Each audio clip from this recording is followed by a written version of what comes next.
नमस्कार फ्रेंड्स, आज आपण मराठी व्याकरणमधील वर्णविचार या टॉपिकवरती चर्चा करणार आहोत. यामध्ये वर्णांचे प्रकार, स्वर आहेत, स्वरांचे प्रकार, व्यंजनांचे प्रकार हे आपण यामध्ये पाहणार आहे. तर चला तर मग सुरुवात करूयात आपण. वाक्य म्हणजे पूर्ण अर्थाचे बोलणे होय. परीक्षेला खूप वेळा हा प्रश्न येऊन गेलेला आहे की डॅश डॅश म्हणजे पूर्ण अर्थाचे बोलणे होय. तर वाक्य म्हणजे पूर्ण अर्थाचे बोलणे होय. ठराविक क्रमाने आलेल्या अक्षरांच्या समूहाला काही अर्थ प्राप्त झाला तर त्याला शब्द असे म्हणतात. अक्षरे या आपल्या ध्वनींच्या किंवा आवाजाच्या खुणा आहेत, म्हणून अक्षरांना ध्वनिचिन्ह असेही म्हणतात. पुढे, आपल्या तोंडावाटे निघणाऱ्या मूलध्वनींना आपण वर्ण असे म्हणतो. हाही प्रश्न खूप वेळा परीक्षेला येऊन गेलेला आहे. आपल्या तोंडावाटे निघणाऱ्या मूलध्वनींना आपण वर्ण असे म्हणतो. वर्णांचे प्रकार. स्वर. वर्णमालेतील अ पासून औ पर्यंतच्या 12 वर्णांना स्वर असे म्हणतात. स्वरांचा उच्चार आपल्या तोंडावाटे सहज व स्वतंत्रपणे होतो. स्वतंत्रपणे म्हणजे दुसऱ्या कोणत्याही वर्णाच्या सहाय्या वाचून तो होतो. दुसरा नंबर, स्वरांधी. आणि आहा या 2 वर्णांना स्वरांधी असे म्हणतात. यात अनुस्वार व विसर्ग असे 2 उच्चार आहेत. अनुस्वार व विसर्ग यांचा उच्चार करताना या वर्णांच्या अगोदर स्वर येतो, म्हणून त्यांना स्वरांधी असे म्हणतात. स्वरांधी म्हणजे स्वर आहे आणि आदी म्हणजे आरंभ, ज्याचा असा वर्ण. अनुस्वार. 3 नंबर, अनुस्वार. अनुस्वाराचा उच्चार स्पष्ट व खणखणीत होतो. असे काही शब्द आहेत. उदाहरणार्थ गंगा, घंटा, आंबा, उंट, इंधन इत्यादी. विसर्ग याचा अर्थ श्वास सोडणे होय.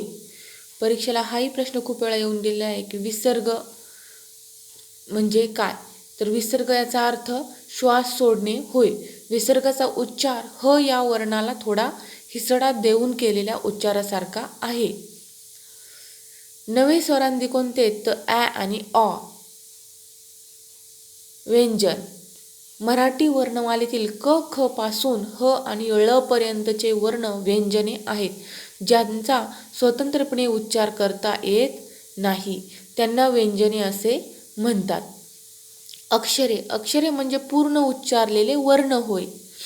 स्वरांचे प्रकार. आता आपण स्वरांचे प्रकार पाहणार आहोत. पहिला आहे ऱ्हस्व स्वर व दीर्घ स्वर. स्वरांचा उच्चार करताना लक्षात येते की अ, इ, उ, रो, लू या स्वरांचा उच्चार आखूड होतो.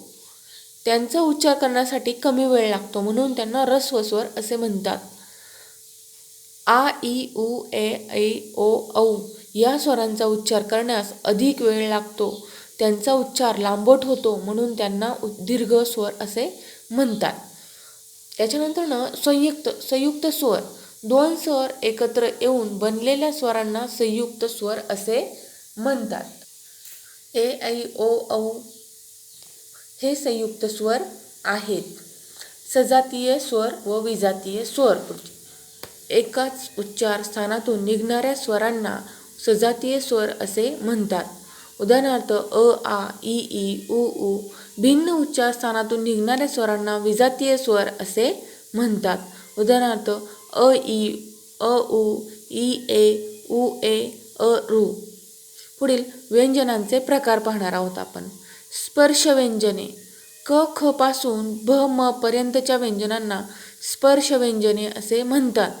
त्यांचा उच्चार करताना फुफ्फुसातील हवा तोंडावाटे बाहेर पडताना जीभ, कंठ, ताल, दात, ओठ यांच्याशी तिचा स्पर्श होऊन हे वर्ण उच्चारले जातात, म्हणून त्यांना स्पर्श व्यंजने असे म्हणतात. 2 अनुनासिक. ड, न, न, म या वर्णांचा उच्चार त्या वर्णांच्या उच्चार स्थानाबरोबरच नासिकेतून म्हणजे नाकातूनही होतो, म्हणून त्यांना अनुनासिके वर्ण असे म्हणतात. कठोर व मृदू व्यंजने. ज्या व्यंजनांत उच्चाराची तीव्रता दिसून येते ती कठोर व्यंजने समजली जातात. तुलनेने ज्यांचा उच्चार सौम्य, कोमल किंवा मृदू होतो त्यांना मृदू व्यंजने असे म्हणतात.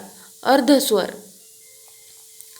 अर्धस्वरमध्ये य र ल व यांची उच्चार स्थाने अनुक्रमे इ उ रू लू या स्वरांच्या उच्चार स्थानासारखीच आहेत. 5 नंबर उष्मे घर्षक. श श स यांना उष्मे किंवा घर्षक असे म्हणतात. 6 महाप्राण व अल्पप्राण व्यंजने. ह या वर्णाचा उच्चार करताना फुफ्फुसातील हवा तोंडावाटे जोराने बाहेर फेकली जाते म्हणून त्याला महाप्राण असे म्हणतात. ह मिसळून झालेल्या वर्णांना महाप्राण वर्ण असे म्हणतात. आता अल्पप्राण आणि महाप्राण आपण पाहूयात. अल्पप्राण क च ट त प आणि महाप्राण हे ख छ ठ थ फ सगळ्याला ह चा उच्चार होतोय म्हणजे ते महाप्राण आहेत. अल्पप्राण ग ज ड द ब पण महाप्राण घ झ ढ ध भ सगळ्याला ह चा उच्चार होतोय. तसेच श श स ह यांचा उच्चारही वायूच्या घर्षणाने होतो म्हणून त्यांनाही महाप्राण वर्ण असे म्हणतात. 14 वर्ण महाप्राण मानले जातात.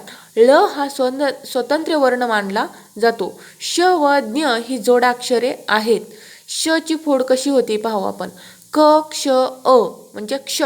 ज्ञ ची फोड द न ग अ अशी ज्ञ ची फोड होते. धन्यवाद.